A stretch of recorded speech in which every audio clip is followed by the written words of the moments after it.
నేను మీ సతీష్. ప్రపంచాన్ని గడగడలాడిస్తున్న కరోనా వైరస్కు కళ్ళెం వేసే బ్రహ్మాస్త్రం సిద్ధమవుతోంది.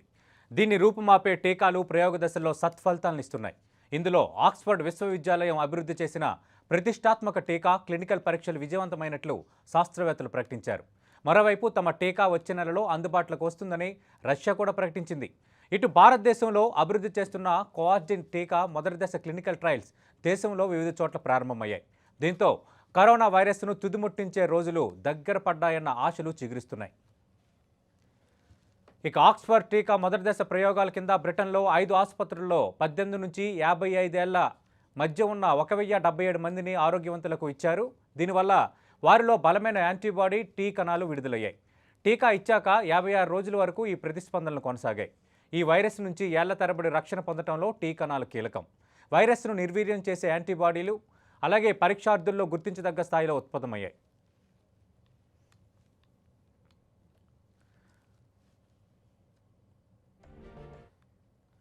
ఇటు రష్యా కూడా వ్యాక్సిన్ రేసులో దూసుకుపోతోంది. రష్యా రక్షణ శాఖకు చెందిన Gamaleya institute of epidemiology and microbiology corona vaccine రూపొందిస్తోంది. ఈ టీకాను వచ్చే నెలలోనే ప్రజలకు అందుబాటులోకి తేనున్నట్లు ఆ దేశ ఆరోగ్య మంత్రి ప్రకటించారు. రష్యా రక్షణ శాఖ ఈ వ్యాక్సిన్ను అన్ని నిబంధనలకు అనుగుణంగా శాస్త్రీయ పద్ధతిలో తయారు చేస్తోంది. ప్రయోగాత్మకంగా కొందరు వాలంటీర్లపై పరీక్షించింది. వ్యాక్సిన్ 3వ దశ ప్రయోగాలు ఆగస్టు 3న ప్రారంభం కానున్నాయి. Russia, United Arab Emirates, Saudi అరేబియాల్లో వాటిని ప్రారంభించనున్నట్లు రష్యా ప్రభుత్వం తెలిపింది. దేశీయ వినియోగం కోసం 3 కోట్ల డోసుల వ్యాక్సిన్లను, విదేశాల ఎగుమతికి 17 కోట్ల డోసులను రష్యా ఉత్పత్తి చేయబోతోంది.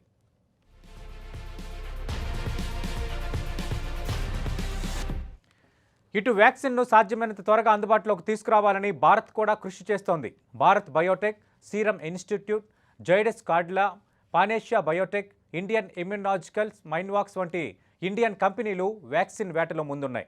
సాధారణంగా వ్యాక్సిన్ తయారు చేయడానికి కొన్నాళ్ళు సమయం పడుతుంది. కానీ ప్రస్తుతం కరోనా మహమ్మారి వేగంగా విస్తరిస్తుండడంతో తొందరగా వ్యాక్సిన్ తీసుకురావాలని సైంటిస్టులు కృషి చేస్తున్నారు. ఇక భారత్ బయోటెక్ డెవలప్ చేసిన కోవాక్సిన్ టీకాకు సంబంధించి ఇప్పటికే పలు దఫాలుగా ప్రయోగాలు చేశారు. మనుషులపై దీన్ని ప్రయోగించేందుకు ఇటీవలే ఆమోదం లభించడంతో 12 సెంటర్లలో ఐసీఎంఆర్ మార్గదర్శకాలకు అనుగుణంగా క్లినికల్ ట్రయల్స్ నిర్వహిస్తున్నారు. తెలంగాణలోని నిమ్స్లో కోవాక్సిన్కు క్లినికల్ ట్రయల్స్ ప్రారంభమయ్యాయి.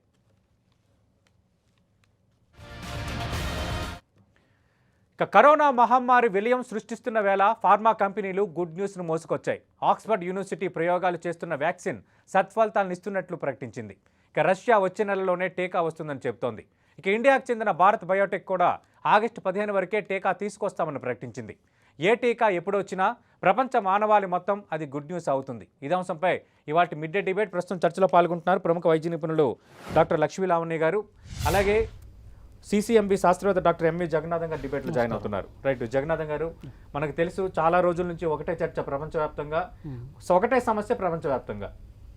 ఎప్పుడు దీని నుంచి మనం బయటపడతామని తీసుకుంటున్న జాగ్రత్తలు, టెస్టులకు సంబంధించి కొత్తగా వస్తున్న అడ్వాన్స్ విధానాలు అన్న పార్శ్వం ఒకటైతే, రెండోది ఎప్పుడు వ్యాక్సిన్ వస్తుంది, ఈ వ్యాక్సిన్ వేసుకుంటే ఇక కరోనా రాదన్న స్థాయి వ్యాక్సిన్ ఎప్పుడు వస్తుందన్న ఆశ అందరిలో ఉంది, ఇప్పుడు ఇంక్లూడింగ్ మన ముగ్గురితో పాటు. ఎంతవరకు ఈ ఫలితాలు ఇవ్వచ్చు, ఈ వార్తలను ఎంతవరకు నమ్మచ్చు? ప్రస్తుత పరిస్థితుల్లో ప్రపంచవ్యాప్తంగా మనం పరిశీలించినట్లయితే 23 వ్యాక్సిన్లు WHO వాళ్ళ వెబ్సైట్ ప్రకారం క్లినికల్ ట్రయల్స్ దాకా వచ్చి ఫేజ్ 1, ఫేజ్ 2 ట్రయల్స్ వస్తున్నా, లేదా అడ్వాన్స్డ్ స్టేజ్లో ఉన్నటువంటి పరీక్షల్లో ఉన్నటువంటి వ్యాక్సిన్లు ఉన్నాయి. మొత్తం 200 వ్యాక్సిన్ల దాకా తయారవుతుంటే దాంట్లో 23 వ్యాక్సిన్లు పోటీలో ముందుకున్నాయి. ఈ కాంపిటీషన్ కూడా కరోనా ఏ స్థాయిలో ఎంత వేగంగా వ్యాప్తి చెందుతోందో వ్యాక్సిన్ తయారు చేయడానికి శాస్త్రవేత్తలు, వైద్యులు కూడా అదే వేగంతో దాన్ని ఎదుర్కోవడానికి ప్రయత్నం చేస్తున్నారని ఇక్కడ మనం గమనించాల్సినటువంటి విషయం. ఎందుకంటే ఒక వ్యాక్సిన్ తయారు చేయాలంటే సాధారణంగా 15-16 సంవత్సరాలు పడుతుంది. రమారమి కనీసం 11 సంవత్సరాలు పట్టిన సందర్భాలు కూడా ఉన్నాయి.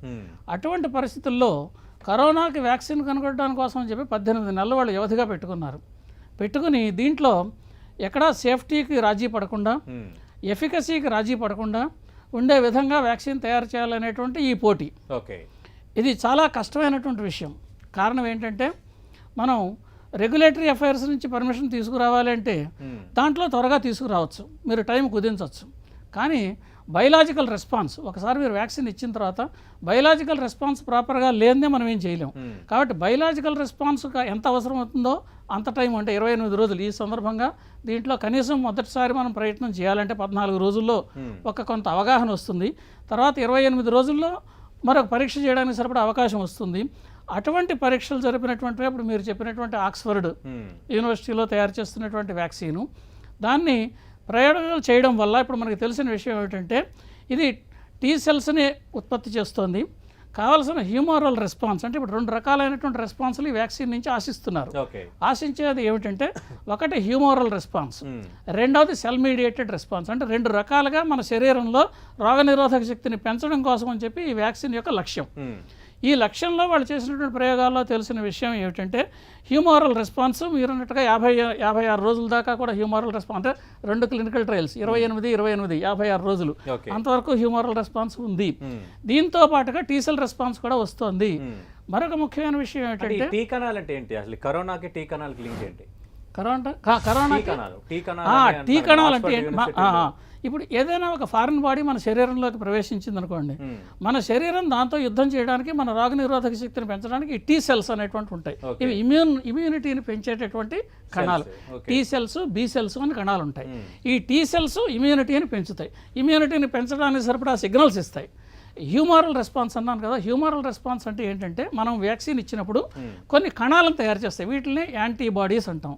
ఈ యాంటీబాడీస్ ఈ వైరల్ కణాల మీద యుద్ధం చేసి ఆ వైరల్ కణాలని నాశనం చేస్తాయి. అంటే న్యూట్రలైజింగ్ యాంటీబాడీస్ న్యూట్రలైజ్ చేసేటటువంటి ఈ యాంటీబాడీస్ అన్నమాట. అది కాకుండా ఈ టీసెల్ కణాలు ఏం చేస్తాయి, ఒకవేళ ఈ యాంటీబాడీస్ కొంతకాలం వచ్చి ఆగిపోయాయి అనుకోండి, ఇప్పుడు ప్రస్తుతం చేస్తున్న పరిశోధనలో అది కూడా జరుగుతోంది. అంటే 2 నెలల తర్వాత 3 నెలల తర్వాత యాంటీబాడీస్ పోయాయి, మరి మన శరీరం పరిస్థితి ఏమిటి, మనం దానికి ఎక్స్పోజ్ అయిపోయామా? కాదు. ఇక్కడ ఏం జరుగుతుందంటే ఇందాక నాకు బీ సెల్స్ అని ఇంకొక కణం తీసుకొచ్చాను. ఈ బీ సెల్ అనేటువంటి కణాలు ఏమవుతాయంటే మన శరీరంలో వాటికి ఒక జ్ఞాపకం ఉంటుంది, అంటే మెమరీ బీ సెల్స్ అంటారు వీటిని. ఈ టీ సెల్స్ నుంచి వచ్చినటువంటి సిగ్నల్స్ ద్వారా ఇలా మనకు ఒక వ్యాక్సిన్ వచ్చింది, మన శరీరం మీద యుద్ధం చేసింది, కాబట్టి యుద్ధం చేసేది వెళ్ళింది అనేటటువంటి జ్ఞాపిక ఈ బీ సెల్స్లో ఉంటుంది. ఈ బీ సెల్స్లో ఈ జ్ఞాపిక ఉన్న కారణంగా ఒకవేళ కొంతకాలం తర్వాత మనకు హ్యూమరల్ రెస్పాన్స్ అనుకునేటువంటి యాంటీబాడీలు నశించినప్పటికీ ఈ బీ సెల్స్లో ఈ జ్ఞాపిక ఉన్న కారణంగా నిజంగా వైరస్ మన అటాక్ చేసింది అనుకోండి తర్వాత కాలంలో, అప్పుడు ఈ బీ సెల్స్ ఈ జ్ఞాపకాన్ని యాక్టివేట్ చేస్తాయి. యాక్టివేట్ చేసి మళ్ళీ ఈ కణాలు యాంటీబాడీస్ని వాటిని సరైన స్థాయిలో ఉత్పత్తి చేస్తాయి.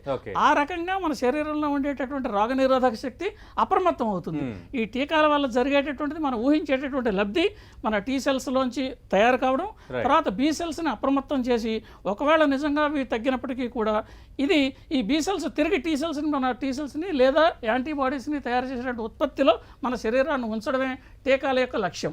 ఆ లక్ష్య దిశగా వెళ్ళి చేస్తున్న ప్రయోగాల్లో ప్రస్తుతం మనకి మంచి వార్త, శుభవార్త లభించింది. కాబట్టి అందరూ కూడా ఆశించాల్సినటువంటి, ఆనందించాల్సినటువంటి విషయం. దగ్గరలో ఉన్నాం. రైట్. లక్ష్మీనారాయణ గారు, ఇప్పటివరకు చాలా మందులు ప్రయోగాలు చేస్తున్నాం. హైడ్రాక్సిన్ క్లోరోక్విన్ నుంచి నిన్న మొన్నటి ప్రతి మందు, అంటే వేరే వైద్యానికి ఉపయోగించే మందులు కూడా కొందరి పైన పనిచేస్తున్నాయి అనేది కొన్ని కనిపిస్తున్నాయి. కానీ ఇదమిత్తంగా ఇప్పటికంటూ ఒక సింగిల్ పాయింట్ మెడిసిన్ మనకి రాలేదు. ఈ ఫలితాల ద్వారా రావచ్చా, లేదంటే ఇవి వచ్చిన తర్వాత కూడా కొన్ని ఫలితాలే చూపిస్తాయని అనుకోవచ్చా? అంటే ఇప్పుడు వ్యాక్సిన్ గురించి చెప్పుకున్నాము. అంటే వ్యాక్సిన్ ద్వారా మనకి మెడిసిన్స్కి వచ్చే పెద్దగా ఉపయోగకరమైన ఇన్ఫర్మేషన్ ఏమి ఉండదు. మెడిసిన్స్ వేరు, ఫార్మకలాజికల్ ఆస్పెక్ట్ అది. వ్యాక్సిన్ అనేది టోటలీ ఇమ్యూనలాజికల్ ఆస్పెక్ట్, ప్రివెంటివ్గా వ్యాక్సిన్. మెడిసిన్స్ ద్వారా మనం ఏంటంటే ఇప్పుడు మెడిసిన్స్లో ఉన్న అన్ని భాగాలు కూడా మన వైరస్ని స్టడీ చేసి వైరస్ని ఎట్లా అటాక్ చేయాలి అనే ఉద్దేశంతో తయారైన మందులు. సపోజ్ హైడ్రోక్లోరోక్విన్ ఉందనుకోండి, అది ఒక యాంటీ ఇన్ఫ్లమేటరీగా పనిచేస్తుంది. అలాగే కాకుండా అది S glycoprotein spikes of the వైరస్ని ఆల్వియోలార్ సెల్, అంటే లంగ్లో ఉన్న ఆల్వియోలార్కి అటాచ్ అవ్వకోకుండా ఇన్హిబిట్ చేస్తుంది. ఎస్టైల్ కోలిన్ రిసెప్టర్స్ ద్వారా ఇన్హిబిట్ చేస్తుంది. అట్లా ఇన్హిబిట్ చేయగలగా అందుకనే హైడ్రోక్లోరిన్ ఏంటంటే ఒకటి యాంటీ ఇన్ఫ్లమేటరీ, అంటే వైరస్ క్రియేట్ చేసే అన్నెసెసరీ ఇన్ఫ్లమేషన్ మన బాడీలో ఒక రకమైన వాపు లాంటిది, ఒక ఫీవర్లో, మన బాడీ పెయిన్స్లో అలా వచ్చిన ఇన్ఫెక్షన్తో వచ్చే ఇన్ఫ్లమేటరీ రెస్పాన్స్ని స్టాప్ చేయడమే కాకుండా అది ఆ వైరస్ మన ఆల్వియోలార్ లంగ్స్కి అటాచ్ కాకుండా కూడా స్టాప్ చేయగా అలాంటి సిచ్యువేషన్లో సిచ్యువేషన్లో మనం క్లోరోక్విన్ని ప్రివెంటివ్గా ట్రీట్మెంట్గా కూడా వాడుతున్నాం. అయితే దీంతో వచ్చే కొన్ని అడ్వర్స్ ఎఫెక్ట్స్ కూడా ఉన్నాయి కాబట్టి మనం ప్రతి ఒక్కళ్ళము వాడకుండా ఆ వైరస్ వచ్చే సందర్భంలో అంటే ఇన్ఫెక్ట్ అయ్యారు టెస్ట్ పాజిటివ్ వచ్చిందంటేనే వాడేటట్టుగా. ఇంకా కొన్ని యాంటీవైరల్ పదార్థాలు ఇదివరకు మనం హెచ్ఐవిలో వాడాము, లోపినావీర్ కానీ రిటోనావీర్ కానీ ఇంకా ఇట్లాంటివన్నీ కూడా మనం యాంటీవైరల్ ప్రాపర్టీస్ వుహాన్లో స్టడీ చేశారు కాబట్టి ఇది కూడా ఒక వైరస్ కనుక వాడి చూసాము. పెద్ద ప్రయోగంగా అనిపించలేదు అవి. రెమ్డెసివిర్ ఎక్కువ ప్రయోగకారంగా అనిపించింది. యాంటీవైరల్ ప్రాపర్టీస్ అందులో మోర్ స్పెసిఫిక్ టు SARS-CoV-2 గ్లైకోప్రోటీన్కి అగేన్స్ట్గా కనిపించినాయి కాబట్టి రెమ్డెసివిర్ బాగా పాపులర్ అయింది. బాగా ఖరీదైన మందు కాబట్టి చూస్తున్నాం ఇది మళ్ళీ బ్లాక్లో అమ్ముకోవటము, మళ్ళీ ఆ స్టాక్ లేకపోవటం, స్టాక్ ఉండటం, ఈ గందరగోళం అంతా ఎక్కువ అట్రాక్ట్ చేసింది. ఎందుకు అంటే దాని స్పెసిసిటీ అండ్ దాని ప్రొడక్టివిటీ బాగుంది, అంటే antiviral properties especially for COVID-19 బాగున్నాయి కనుక. అయితే ఇది లేని పక్షంలో మనం లోపినావీర్ రిటోనావీర్ ఇవి కూడా కొందరు వాడుతున్నారు. ఫ్లూపినావీర్ అని ఒకటి ఉంది, అది కూడా వాడుతున్నారు. అయితే ఫ్లూవీర్ సింపుల్గా యాంటీ ఫ్లూ, మనకి రెగ్యులర్గా వచ్చే ఇన్ఫ్లుయెన్జా ఫ్లూ, సీజనల్ ఫ్లూకి అగేన్స్ట్గా వాడే ఫ్లూవీర్ కూడా కొంత ఎఫెక్టివ్గా ఉందన్నమాట. అయితే ఇవి కాకుండా కొన్ని మందులు ఇంకా కూడా ఈ వైరస్కి మంచిగా ప్రయోగకరమైనవి కొన్ని యాంటీబయోటిక్స్, అంటే అజిథ్రోమైసిన్ రెగ్యులర్గా వచ్చే లంగ్ ఇన్ఫెక్షన్స్కి అగేన్స్ట్గా పనిచేసే యాంటీబయోటిక్ కూడా హెల్ప్ఫుల్గా ఉంటుంది. అయితే స్టిరాయిడ్ మందులు వైజలోన్ అని, డెగ్జామెథాజోన్ అని, ఓమ్నాకాటిల్ అని ఇవి కూడా వాడొచ్చు. ఎందుకంటే ఇవి కూడా సీరియస్గా యాంటీ ఇన్ఫ్లమేటరీ రియాక్షన్స్ క్రియేట్ చేస్తాయి. అంటే వైరస్కి కలిగే కొంత సివియర్ అక్యూట్ రెస్పిరేటరీ డిస్ట్రెస్ సిండ్రోమ్కి వెళ్లకుండా ఆపుతాయి అనమాట. సో ఇవన్నీ మనం ముందు ఇమ్మీడియట్లీ వైరస్ పాజిటివ్ రాగానే ఇవన్నీ వాడొచ్చు. పారాసెటమాల్తో స్టార్ట్ చేసి అవసరానికి కొద్ది ఆక్సిజన్ ఇచ్చుకుంటా స్టెరాయిడ్స్, యాంటీబయోటిక్స్, యాంటీవైరల్స్, తర్వాత యాంటీ ఇన్ఫ్లమేటరీ హైడ్రోక్లోరోక్విన్ ఇవన్నీ వాడొచ్చు. ఎందుకంటే ఈ వైరస్కి స్పెసిఫిక్గా COVID-19కి అగేన్స్ట్గా ఎటువంటి పదార్థము లేదు. అయితే we have discovered COVID-19 medications అని చాలా న్యూస్ వస్తుంది. ఆ ప్రభావాలని ఒక్కొక్క పార్ట్ వైజ్ మనం తగ్గించగలం. అవును, ఇవన్నీ కూడా సిమ్టమాటిక్ థెరపీ అండి. ఇవన్నీ కూడా step by step approach, case based approach. ఒక డాక్టర్ ఒక పేషెంట్ని చూస్తా ఆ వచ్చే ప్రోగ్రెసివ్ సిమ్టమ్స్ బట్టి మనం తీసుకున్న డెసిషన్స్ బట్టి వాడే ప్రయోగాలు. అయితే దాంతో వచ్చే కొన్ని రిజల్ట్స్ చాలా బాగున్నాయి, కొందరిలో కొన్ని అంత బాగాలేదు. కొన్ని పాపులేషన్స్ లో చాలా బాగా సూటబుల్ అయినాయి, కొన్నిట్లో అంత బాగా సూటబుల్ కాలేదు. ఇవన్నీ కూడా కొందరు చాలా మంది ప్రివెంటివ్ గా ప్రొఫిలాక్టిక్ గా వాడి లబ్ధి పొందిన వాళ్ళు ఉన్నారు, అడ్వర్స్ రియాక్షన్స్ తో చాలా బాధపడిన వాళ్ళు ఉన్నారు. ఇవన్నీ చాలా మంది ముందుగానే వాడుతున్నారు, అంటే రావడానికి అవకాశం ఉంది అన్న ఉన్న వాళ్ళు చాలా మంది ప్రికాషనరీగా వాడుతున్నారు. అవును, ప్రొఫిలాక్టిక్ గా వాడి కొందరు డాక్టర్స్ కూడా ప్రాణాలు కోల్పోయిన వాళ్ళు ఉన్నారండి. ఎజిథ్రోమైసిన్ ప్లస్ వైజలోన్ ప్లస్ హైడ్రోక్లోరోక్విన్ వేసుకున్నారు, దాంతో క్యూటీ ప్రొలాంగేషన్ తో ఎరిథ్మియా వచ్చి పోయిన వాళ్ళు కూడా ఉన్నారు. ఆ కేస్ రిపోర్ట్స్ కూడా ఉన్నాయి. సో ఇవన్నీ చాలా ప్రమాదకరమైన వాడొచ్చు, కానీ మనం ప్రికాషనరీగా డాక్టర్ సలహా లేకుండా వాడుకోవడం. ఎందుకంటే ఇందులో కొంత బేసిక్ ఈసీజీ, కొంత వాళ్ళు బేసిక్ ఎల్ఎఫ్టీస్ అవి చూసుకోవాల్సిన పరిస్థితి ఉంది. అందుకనే పేషెంట్స్ వాళ్ళకి వాళ్ళే జనరల్ పబ్లిక్ వాడే మందులు అయితే అవి కానే కావు. అందుకనే డాక్టర్ సలహా లేకుండా ఎటువంటి మెడికేషన్స్ కూడా వాడకండి. అది కాకుండా COVID-19 మెడికేషన్ మేము రిలీజ్ చేసామని అట్లా పోస్టర్స్ రిలీజ్ అవుతున్నాయి, రకరకాల ఫార్మస్యూటికల్స్ అడ్వర్టైజ్ చేసుకుంటున్నారు. వీటన్నిటికీ చెక్ పడాలంటే వ్యాక్సిన్ రావాల్సిందే. ఇవన్నీ ప్రయోగాలు కొన్ని మందులు కొందరిపైన ప్రయోగించడం, కొందరి మీద రిజల్ట్స్ రావడం, కొందరికి అవి వికటించడం. అవును సతీష్ గారు, అంటే ఇప్పుడు మనం చేయగలిగింది ఒక్కటే, ప్రివెంట్ చేయటము, వచ్చిన తర్వాత ట్రీట్ చేయటం. వ్యాక్సిన్ రావడానికి డాక్టర్ గారు చెప్పినట్టు, జగన్ గారు చెప్పినట్టుగా, ప్లస్ అందరు ఇతర ఎక్స్పర్ట్స్ చెప్తున్నట్టుగా కనీసం ఇంకొక 4 to 6 months పట్టొచ్చు. ఎందుకంటే ఒక్కొక్క cycle of the phase 1 phase 2 trial 28 days పడుతుంది. ఒక వ్యాక్సిన్ ఫస్ట్ షాట్ ఇచ్చిన తర్వాత 28 days తర్వాత ఇంకో షాట్ ఇస్తారు, బూస్టర్ డోస్. తర్వాత ఇంకొక 28 days కి కానీ మనం ఆ T cell and humoral immunity measure చేయలేము. ఇప్పుడు ల్యాన్సెట్ లో స్టడీ వచ్చింది కదండి, అది phase 1 phase 2 trials by that vaccine by Oxford university develop చేశారు, డాక్టర్ హిల్ అని ఆయన ఆధ్వర్యంలో జరిగింది. ఆస్ట్రాజెనికా అనే ఫార్మస్యూటికల్ కంపెనీ దీనికి ఫైనాన్షియల్ గా సపోర్ట్ చేసింది. అయితే ఇది phase 1 phase 2 ట్రయల్స్ లో అడ్వర్స్ రియాక్షన్స్ ఏమీ లేవు, సేఫ్టీగా ఉంది. Plus adequate humoral and T cell immunity చేర్చుకున్నాము. అంటే ఇది మనం ఎవరికన్నా ప్రయోగిస్తే వాళ్ళల్లో COVID-19 అగేన్స్ట్ గా ఇమ్యూనిటీ ఏర్పరచగలుగుతున్నాం అనేది ఒక నిర్ధారించారు. అయితే ఇది ల్యాన్సెట్ లో జస్ట్ నిన్నే పబ్లిష్ అయింది. మీరు అన్నట్టుగా ఇప్పటి వరకు వచ్చిన వ్యాక్సిన్స్ అలాగే ప్రయోగాల్లో కొంత ఆశాజనకంగా ఎక్కువగా కనిపిస్తుంది ఇది. ఎస్, అది చాలా గుడ్ న్యూస్. మీరు చెప్పినట్టుగా అది చాలా గుడ్ న్యూస్ మన ప్రేక్షకులకి, మన అందరికీ కూడా, మన ప్రపంచవ్యాప్తిగా హ్యూమన్ పాపులేషన్ కి అది good news. phase 1 phase 2 trials పూర్తవుతున్నాయి. అయితే ఇప్పుడు నెక్స్ట్ ఇంకా చాలా సెంటర్స్ లో phase 1 phase 2 వాళ్ళ దేశాల్లో వాళ్ళ ప్రయోగాలు జరుగుతున్నాయి. ఇప్పుడు మనకి నిమ్స్ లో జరిగేది phase 1 phase 2 ఫస్ట్ 2 షాట్స్ నిన్న ఇచ్చారు. సో అది ఇంకా ఎన్నో షాట్స్ ఇవ్వాలి. ఇప్పుడు ఇవి 1050 మెంబర్స్ మీద చేశారు ఇది ఆక్స్ఫర్డ్ యూనివర్సిటీ వ్యాక్సిన్. 1050 మెంబర్స్ మీద సక్సెస్ఫుల్ రిపోర్ట్ మనకి బయటకి పబ్లిష్ అయింది. అయితే ఇది ఒక 1 month పీరియడ్ లో చేసిన టెస్ట్. అంటే 1 month లో 2 cycles of 28 days టెస్టింగ్ చేశారు. ఇప్పుడు ఇది phase 3 ట్రయల్ వెళ్తుంది. phase 3 ట్రయల్ ఎట్లా అంటే 10,000 మందిని ఒక బంచ్ గా తీసుకుంటారు. ఇది యూకేనే కాకుండా Germany, south America, south Africa, Brazil, India. ఈ ప్రక్రియకి ఎంత టైం పట్టొచ్చు? ఇది ఇంకొక 56 days ఆశాజనకంగా కనిపిస్తుంది కదా, మనకు అందుబాటులో రావడానికి ఎంత టైం పట్టొచ్చు? అంటే అందుబాటులో రావడానికి ఫస్ట్ ఆఫ్ ఆల్ ఈ స్టడీ ప్రోటోకాల్ ప్రిపేర్ చేసి phase 3 randomise clinical trial start చేయాలి. దానికి ఎన్నెన్నో multi centre double blind study అంటారు, ఎన్నో మల్టీ సెంటర్ మొత్తం వరల్డ్ వ్యాప్తిగా. ఇప్పుడు మనకి పూణేలో సిరాలజీ ఇన్స్టిట్యూట్ ఆఫ్ ఇండియాలో కూడా ఆక్స్ఫర్డ్ యూనివర్సిటీ ప్రోడక్ట్ వాళ్ళు ఎన్నుకున్నారు. మంచి ఫలితాలు ఇస్తే మన దేశంలో దాని ప్రొడక్షన్ చేయాల్సింది మీరన్న ఇన్స్టిట్యూట్. అవును, 30,000 సబ్జెక్ట్స్ ఇండియాలో రిక్రూట్ చేసుకుంటామంట. అయితే ఇతర దేశాల్లో 10,000 చొప్పున 1,00,000 మంది పైగా సబ్జెక్ట్స్ రిక్రూట్ చేసుకుని randomise clinical trial phase 3 start అవ్వాలి, ఎండ్ అవ్వాలి. అంటే 28 days సైకిల్స్ కనీసం 2గా పూర్తవ్వాలి. 56 days. సో ఇంకా కనీసం 4 to 6 months ఉంది సతీష్ గారు. జగన్నాథన్ గారు, మీరు కూడా ఇంకా సిసిఎంబి సైంటిస్ట్ గా, సిసిఎంబి కూడా చాలా ప్రయోగాలు చేస్తుంది రిలేటెడ్ గా. ఎంతవరకు అవి సత్ఫలితాలు ఇచ్చే అవకాశం ఉందనేది ఒకటి. 2, ఒక 6 నెలలు పట్టే అవకాశం ఉంది అంటే పూర్తిగా మనం అందుబాటులోకి రావడానికి, మనం వెళ్ళి ఒక వ్యాక్సిన్ వేయించుకునే స్థాయికి రావడానికి? దానికి కారణం ఏంటంటే ఇప్పుడు phase 3 క్లినికల్ ట్రయల్ కూడా సక్సెస్ఫుల్గా అయిన తర్వాత, అంటే వారినట్టుగా ఒక 30,000, 20,000 నుంచి 30,000 దాకా పీపుల్ని విభిన్న జాతుల ప్రజల్లో ప్రయోగం చేయాలి. విభిన్న జాతుల ప్రజల్లోనూ, విభిన్న ఏజ్ గ్రూపుల వాళ్ళల్లోనూ, డిఫరెంట్ సెక్స్ అంటే మేల్ అండ్ ఫీమేల్, ఇలా అన్ని రకాల వాళ్ళల్లోనూ ప్రయోగం చేసిన తర్వాత ఏ రకమైన రెస్పాన్స్ వస్తుంది ఈ వ్యాక్సిన్కి అనేటువంటి విషయాన్ని నిర్ధారణ చేయాలి. నిర్ధారణ చేసింది ఎవరిలో బాగా వస్తుంది, ఎవరిలో బాగా లేదనేటువంటిది ఒక విశ్లేషణ చేయాలి. ఆ విశ్లేషణ చేసిన తర్వాత అప్పుడు మీరు లార్జ్ స్కేల్ ప్రొడక్షన్కి ఇది ఏ విధమైన సైడ్ ఎఫెక్ట్ లేదు. ఇప్పుడు దీంట్లో మీరు చెప్పినటువంటి ఆక్స్ఫర్డ్ ప్రోడక్ట్ని వాళ్ళు ఇంజెక్ట్ చేసినప్పుడు వాళ్ళు గ్రహించింది ఏంటంటే, ఈ ఇంజెక్షన్ ఇచ్చిన వెంటనే కొంచెం జ్వరం వస్తుంది, కొంచెం ఫ్యాటిక్గా ఉంటారు. ఇది మామూలుగా ఊహించేటటువంటి పరిణామాలు.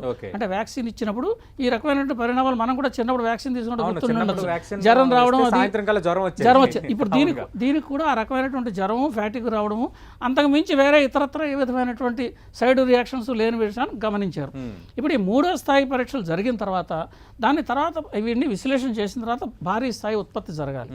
ఈ భారీ స్థాయి ఉత్పత్తి మీరు అన్నట్టుగా ఇక్కడ వివిధ ప్రదేశాల్లో ఒకవేళ ఫార్ములేషన్ వచ్చిన తర్వాత ప్రపంచంలో వివిధ ప్రదేశాల్లో వీటిని ఫార్ములేషన్ తయారు చేయొచ్చు. తయారు చేసిన తర్వాత ఆ ప్రజలకి ఈ క్లినికల్ ట్రయల్స్తో పాటుగా ఇది మీరు ప్రజలకు ఇవ్వండి అని పర్మిషన్ వచ్చిన తర్వాత phase 4 క్లినికల్ ట్రయల్స్ అంటారు. అంటే ఏంటంటే ప్రజల్లోకి మీరు వ్యాక్సిన్ ఇచ్చిన తర్వాత కూడా దీన్ని ఇంకా పరీక్షలో ఉండిస్తారు. దీన్ని పరీక్షలో ఉండించి కంక్లూజన్కి వచ్చినట్టు కాదు, అంటే కంక్లూజన్కి వచ్చినట్టు కాదు. phase 4 అంటే మీకు అందరికీ వ్యాక్సిన్ ఇస్తూ ఉంటారు, ఈ పరిణామాన్ని జనరల్గా గమనిస్తూ ఉంటారు. అంటే వ్యాక్సిన్ ఇచ్చిన వాళ్ళందరినీ కూడా కొంతకాలం పాటు, అంటే ఒక 5 నెలలు 6 నెలలు వీళ్ళని కంటిన్యూస్గా మానిటర్ చేస్తూ ఉంటారు. ఆ మానిటరింగ్ ఇంపార్టెంట్. అప్పుడు మనకు వ్యాక్సిన్ కరెక్ట్గా వచ్చినట్టు లెక్క. అంటే భారీ స్థాయిలో ఉత్పత్తి అయిన తర్వాత వ్యాక్సినేషన్ ఇచ్చిన తర్వాత కూడా phase 4 క్లినికల్ ట్రయల్స్ తర్వాత కూడా కొంత ప్రయోగాలు అయిన తర్వాత ఆపచేయమని కూడా చెప్పే పరిస్థితులు ఉంటాయి. అంతేకాకుండా మరో ముఖ్యమైనటువంటి విషయం ఏంటంటే, ఇప్పుడు మీరు చెప్పిన ఆక్స్ఫర్డ్ యూనివర్సిటీ వాళ్లే కాకుండా క్యాన్సైనో అనేటువంటి చైనీస్ వుహాన్ కంపెనీ నుంచి వాళ్ళు కూడా నిన్న చెప్పినటువంటి ల్యాన్సెట్లో వాళ్ళు కూడా పేపర్ రాశారు. 2 పేపర్లు వచ్చాయి. phase 1 phase 2 క్లినికల్ ట్రయల్స్ ఇద్దరు కూడా పూర్తి చేసుకున్నారు. అంటే 2 కంపెనీలు వాళ్ళు పూర్తి చేశారు. అంటే పోటీ ఎలా ఉందంటే, ప్రపంచంలో వివిధ స్థాయిలో వివిధ యూనివర్సిటీస్ నుంచి, తర్వాత వివిధ సంస్థల నుంచి, బయోటెక్నాలజీ సంస్థల నుంచి మనకు అదృష్టం. మనకి అదృష్టమైనటువంటి విషయం ఏంటంటే, హైదరాబాద్లో మనం చెప్పుకోవాల్సిన విషయం, హైదరాబాద్లో చక్కటి బయోటెక్నాలజీ కంపెనీస్ ఉన్నాయి. ఐఐసిటి, సిసిఎంబి లాంటి ఉన్నత స్థాయి పరిశోధన సంస్థలు ఉన్నాయి. మీరు వ్యాక్సిన్ తయారు చేస్తే దాన్ని పరీక్షించగలిగిన శక్తి సామర్థ్యాలు కలిగినటువంటి విషయాలను ఆల్రెడీ సిసిఎంబి లాంటి సంస్థలు తయారు చేసి అభివృద్ధి చేసి సిద్ధంగా ఉన్నారు. అలాగే పరీక్షలు నిర్వహించడానికి కూడా ఏ రకమైనటువంటి చేయాలనేటువంటి సిసిఎంబి లాంటి సంస్థలు, అంటే త్వరితగతిన పరీక్షలు చేయడం, ఎఫిషియెంట్గా పరీక్ష చేయడం, చౌకగా పరీక్ష చేయడం, ఇలా అనేకమైన అంశాలతోటి మన దగ్గర కూడా పరిశోధనలు జరుగుతున్నాయి. ఈ కారణం ఎందుకు చెబుతున్నానంటే, కారణం ప్రపంచంలో వేరే భారత్లో కూడా దేశాలు దాదాపు ఒక 7 కంపెనీలు ఈ వ్యాక్సిన్ తయారీ పనిలో ఉన్నాయి కదా, ఉన్నాయి. అటు భారత్ బయోటెక్ అని మిగతా కంపెనీ భారత్ బయోటెక్ మనకి అంత ఎప్పటికల్లా అందుబాటులోకి రావచ్చు. జైడస్ క్యాడిలా వీళ్ళిద్దరూ కూడా ఫేజ్ 1 ఫేజ్ 2లో మన దేశం అంటే ఇందాక నేను మీకు చెప్పిన 23 వ్యాక్సిన్లు ప్రపంచవ్యాప్తంగా వివిధ స్థాయిల్లో ఉన్న వాటిల్లో ఓకే మన దేశంలో ఎంచుకున్న 2 వ్యాక్సిన్లు కూడా అంటే క్యాడిస్ జైడిలా భారత్ బయోటెక్ ఐసీఎంఆర్ కలిసి సంయుక్త ఆధ్వర్యంలో నిర్వహిస్తున్నటువంటి పరిశోధనలు కూడా ఈ 23లో భాగంగా ఉన్నాయి. అంటే ఈవేళ మన పరిస్థితి ఏంటంటే భారతదేశంలో ఇంతవరకు మనం చర్చా కార్యక్రమాలు చేసింది అమెరికా వాళ్ళు వ్యాక్సిన్ చేస్తున్నారు, రష్యా వాళ్ళు వ్యాక్సిన్ చేస్తున్నారు, ఇజ్రాయెల్ చేస్తోంది, చైనా చేస్తోంది. అవును ప్రస్తుతం అది కాదు మనం వింటుంది భారతదేశం వ్యాక్సిన్లు తయారు చేస్తోంది. సక్సెస్ఫుల్గా తయారు చేయడమే కాదు దీని క్లినికల్ ట్రయల్స్ స్థాయికి కూడా వచ్చింది. అవును అంటే ఇప్పుడు మన ప్రభుత్వం నిన్న మొదటి డోస్ పడింది, పడడం ప్రారంభమైంది. అంటే మన ప్రభుత్వం ఏ రకంగా అయితే కేంద్ర ప్రభుత్వం భారీ స్థాయిలో ఆత్మనిర్భర్ భారత్ అంటే ఇప్పుడు ఒకవేళ వాళ్ళు ఎవరైనా వ్యాక్సిన్లు మనం సప్లై చేయమని అన్నప్పటికీ కూడా రైట్ మన దేశంలో మనం మన స్వీయ శక్తి సమాయత్తత. మన సామర్థ్యంతో మన స్వీయ శక్తితోటి మనం వ్యాక్సిన్లు తయారు చేసే స్థితిలోకి భారతదేశం వచ్చింది. Right. అంటే దానికి కారణం ఏంటంటే మనకున్న చక్కటి బయోటెక్నాలజీ కంపెనీ హైదరాబాద్లోనే మనకి ఫార్మాస్యూటికల్ బయోటెక్నాలజీ కంపెనీలు ఉన్నాయి, హైదరాబాద్లో చక్కటి ఇన్స్టిట్యూట్స్ ఉన్నాయి, ఇలాగే సీరం ఇన్స్టిట్యూట్ అలా ఇతర స్థాయిలో అనేక చోట్ల ఉన్న కారణంగా Right. ఇప్పుడు ప్రస్తుతం భారతదేశంలో ఉన్న ప్రజలు కూడా మన దేశంలోనే వ్యాక్సిన్ తయారైనా మనం ఆశ్చర్యపోవాల్సిన అవసరం లేదు, ఏం కంగారు పడదు, ఇక్కడి నుంచి కూడా వస్తుంది. రైట్ ఈ ధైర్యం ఇప్పుడు మనకు వస్తుంది. అంటే ఇప్పుడు మీరు ఈ అన్నట్టు ధైర్యం ప్రజలు కూడా ఇవ్వాల్సిన అవసరం ఉంది. చాలా అవసరం ఉంది. ఎందుకంటే మన దేశంలో కూడా వ్యాక్సిన్ భారీ స్థాయిలో ఎందుకంటే ఇంతవరకు మనం మన దేశంలో తయారైనటువంటి వ్యాక్సిన్ల ఉత్పత్తి వీటి డిస్ట్రిబ్యూషన్ ప్రపంచవ్యాప్తంగా చూసినట్లయితే ఓకే సీరం ఇన్స్టిట్యూట్ కావచ్చు, శాంతా బయోటెక్నిక్ కావచ్చు, అలాగే భారత్ బయోటెక్ కావచ్చు, వీళ్ళు లోగడ తయారు చేసినటువంటి వ్యాక్సిన్లు భారతదేశంలోనే కాదు విదేశాల్లో కూడా వీటికి గిరాకీ ఎక్కువగా ఉండడం, ఇవి విదేశాల్లో వాళ్ళు అమ్మేటువంటి దానికంటే చౌకగా అమ్మడం, ప్రజలందరికీ అందుబాటులో తీసుకురావడం ఇది చాలా ఇంపార్టెంట్. రావడం సరిపోదు, ప్రజలందరికీ అందుబాటులో మీరు అందరికీ అందుబాటులో ఉండే ధరలో ఉండాలి, ఉండేటట్టుగా తీసుకొచ్చేటువంటి శక్తి సామర్థ్యాలు భారతదేశంలో ఉన్నాయి. రైట్ ఆ రకమైనటువంటి శక్తియుక్తులు శాస్త్రవేత్తలు, బయోటెక్నాలజీ కంపెనీ వాళ్ళు, పారిశ్రామికవేత్తలు అందరూ కలిసి పనిచేస్తున్నారు. ఓకే ఇవి తప్పకుండా విజయం సాధిస్తామనేటువంటి అభిప్రాయం నాకు ఉంది. రైట్ అంటే గ్యారెంటీగా మనం దాని దగ్గరలో దానికి కళ్ళెం వేసే రోజు దగ్గర పడుతుంది. రైట్ లక్ష్మీనారాయణ గారు మీ అంచనా ఏంటి? అంటే మన ఇండియాలో కూడా దాదాపు ఒక 7 కంపెనీలు వ్యాక్సిన్ తయారీలో నిమగ్నం అయ్యాయి. చాలా బాగా మనం చూసాం ఈ భారత్ బయోటెక్ కంపెనీకి సంబంధించిన మొదటి డోస్ నిన్న. అంటే మనకి నిమ్స్ కూడా ఉంది కాబట్టి మన 2 తెలుగు రాష్ట్రాల్లో విశాఖ కేజీహెచ్ అలాగే నిమ్స్ కేజీహెచ్ మన ఆంధ్ర తెలంగాణలో కూడా 2 మేజర్ సెంటర్స్ ఉండటం చాలా చాలా గొప్ప విషయం. అది ఆయన అన్నట్టుగా ఆత్మనిర్భర్ భారత్ అన్నారు. ఇది ఫస్ట్ టైం ఇంత పోటాగా మనం COVID-19కి ఫేజ్ 1 ఫేజ్ 2 ట్రయల్స్ స్టార్ట్ చేసేసాం. ఇప్పుడు వాళ్ళు చేసినట్టుగా 28 డే 2 సైకిల్స్ మనం ప్రారంభించేసాం ఆల్రెడీ. అది ఇంకొక 40 days లో పూర్తవుతాయి. August 15th అన్నారు కదా, అప్పటికి ఎన్రోలింగ్ స్టాప్ అయిపోతుంది. ఆ తర్వాత 2 సైకిల్స్ పూర్తవుతాయి. యాక్చువల్గా చెప్పాలంటే వేరే దేశాల కంటే మన దేశంలో బేసిక్ ప్రోడక్ట్ రెడీ చేసుకోవటం బయోకెమికల్గా అంటే పూర్తి స్థాయిలో ప్రీ క్లినికల్ స్టడీస్ మనం పూర్తి చేసి ఇక్కడ పెంపొందించి మనం చక్కగా దాన్ని డెవలప్ చేసి బయటికి తీసుకురావడం అనేది చాలా ప్రౌడ్ అయిన విషయం ఉంది. ఎందుకనంటే మన దేశంలో RCTs double blinded randomised control trial multi సెంటర్గా 2 సైకిల్స్ ఆఫ్ ఫేజ్ 1 ఫేజ్ 2 చేయటం చాలా తేలికైన విషయం. ఇక్కడ DCGI చేతుల్లో మనం కొన్ని స్టెప్స్ తగ్గించి దాన్ని ఇంకా అతివేగంగా తక్కువ కాస్ట్లో తక్కువ రిస్క్తో చేసే ఏర్పాటు మనకుంది. వేరే దేశాలలో ఆ ఏర్పాటు లేదు, మనకి అది ఉంది. అయితే DCGIలో కొన్ని అన్నెసెసరీ స్టెప్స్, కొన్ని మనం కీలకమైన క్రిటికాలిటీ మనం కొంత ఎక్స్పర్ట్ కమిటీ ద్వారా ఆ స్టెప్స్ తొలగించి ఈ ఫేజ్ 1 ఫేజ్ 2 ట్రయల్స్ ఇంకా త్వరగా వేగంగా చేయగలిగే పరిస్థితి ఏర్పరచుకున్నాం. ఇది వరల్డ్ వైడ్ అయినా లేదంటే మన ఇండియాలో కూడా వరల్డ్ వైడ్ గా అన్నా, నేను మొత్తం జనరల్ పాపులేషన్ దృష్టిలో పెట్టుకుని మాట్లాడాము ఇందాక. అయితే ఇవి మన ఇండియాలో చేసే ఫేజ్ 1 ఫేజ్ 2 కొంచెం వెనకబడ్డాం. ఇప్పుడు ఇది వాళ్ళు ఏప్రిల్లో స్టార్ట్ చేశారండి, మనం జూలైలో స్టార్ట్ చేసాము. వాళ్ళది మేలో ఎండ్ అయిపోయింది, మంది ఆగస్ట్ ఎండింగ్ లో అయిపోతుంది. అయితే ఇది అయినాక లాక్డౌన్ పెట్టింది ఏప్రిల్ 22. అప్పటికి అక్కడ ప్రయోగాలు స్టార్ట్ అయ్యింది. ఎందుకంటే మనకి COVID-19 రావటమే కాస్త లేట్ గా వచ్చింది కదండి, ఒక 3 నెలలు లేట్ గా కనిపించింది. అయినా సరే మనం ఇంత వేగంగా ప్రొసీడ్ అయ్యామంటే చాలా గొప్ప విషయం అండి. ఎందుకంటే మనకి ఇండియాలో ఉన్న రిసోర్సెస్ కి ఆ స్టెబిలిటీకి మన పొలిటికల్ స్టెబిలిటీ చాలా బాగుంది కనుక మన గవర్నమెంట్ సెంట్రల్ గవర్నమెంట్ చాలా మంచి వేగంగా కొన్ని డెసిషన్స్ తీసుకుని దీనికి ఇన్వెస్ట్మెంట్స్ చేసి ఎంతో ప్రోత్సహించి ఇలా ఈ స్థాయికి వచ్చాం. అయితే phase 3 randomise clinical trial phase 3 ఇంకా అతివేగంగా చేయగలుగుతాం. మనం కొన్ని లక్షల సబ్జెక్ట్స్ ని మల్టీ సెంటర్గా చేయడానికి India and Indian sub continent Nepal, Bhutan, Sri Lanka ఇవన్నీ కూడా మనం వాడుకోవచ్చు. మీరు అయితే ఇవన్నీ మనం చాలా బాగా దీన్ని ముందుకు తీసుకెళ్లొచ్చు. అడ్వర్స్ రియాక్షన్స్ లేకుండా సేఫ్ గా చేద్దాం అనే ఒక జాగ్రత్తగా చేస్తున్నారు ప్రిన్సిపల్ ఇన్వెస్టిగేటర్ నిమ్స్ లోను, ఎయిమ్స్ లోను. నిన్న వాళ్ళ రిపోర్ట్స్ చూసాము. అయితే అందుకనే తక్కువ మంది సబ్జెక్ట్స్ ని స్లోగా 1 by 1 స్టార్ట్ చేస్తూ వాళ్ళని హాస్పిటల్ అడ్మిట్ చేసి వాళ్ళకి కొన్నాళ్ళు ఫస్ట్ 1 week అబ్జర్వ్ చేసి ఆ తర్వాత బూస్టర్ డోస్ సెకండ్ ఇచ్చిన తర్వాత వాళ్ళ ఇంటికి పంపించి వాట్సాప్ కాల్లో చేస్తారు, మానిటరింగ్ చేస్తారు. Right, thank you Lakshmi Lavanya గారు, థ్యాంక్ యూ జగన్నాథన్ గారు. ఓవరాల్గా మనందరం కోరుకుందాం, అటు ప్రయోగాలు అన్నీ సఫలీకృతం అవ్వాలి, సత్ఫలితాలు ఇవ్వాలి, అత్యంత వేగంగా వ్యాక్సిన్ అందుబాటులోకి రావాలి. వ్యాక్సిన్ వచ్చిన తర్వాత కూడా అందరికీ ప్రజలకు కూడా అందుబాటు ధరలో ఉండాలన్నది కూడా చాలా కీలకమైనది. కాబట్టి ఈ పారామీటర్స్ అన్నిటి నేపథ్యంలో ప్రపంచంలో ఎవరు సాధించినా, ఈ విషయంలో వాళ్ళు సాధించారు మనం సాధించలేకపోయామన్న డిబేట్ కంటే ఖచ్చితంగా ఎవరు సాధించినా అది ప్రపంచవ్యాప్తంగా ఉపయోగపడుతుంది. కాబట్టి ఖచ్చితంగా ఈ వ్యాక్సిన్ విషయంలో అంతా మంచి జరగాలని మనం కూడా కోరుకుందాం. ఇది వాటి మిడ్ డే డిబేట్.